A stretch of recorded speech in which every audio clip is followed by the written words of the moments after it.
পরিধিটা এমনই, তিনি যে কাজগুলো করেন এই কাজগুলো খুব একটা জানতে দেন না। তার আরেকটি প্রমাণ, আগামী পরশুদিন তার জন্মদিন।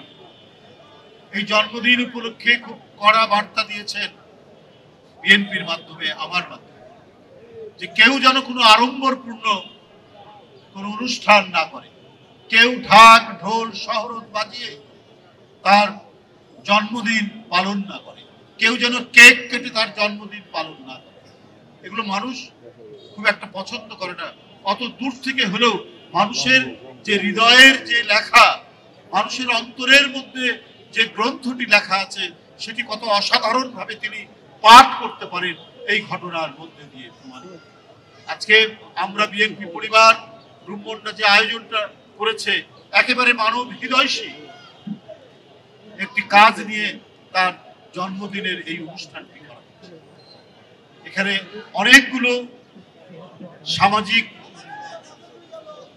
সামাজিক দায়িত্বমূলক কাজ, এখানে চক্ষু শিবির, এখানে ফ্রি মেডিকেল ক্যাম্প, এখানে বই দেওয়া হবে মানুষদেরকে।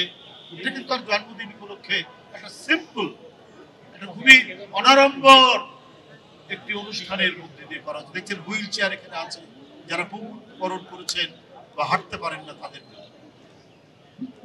এটাই হোক পৃথিবীতে রাজনীতি, উন্নত দেশের রাজনীতি কিন্তু এইরকম।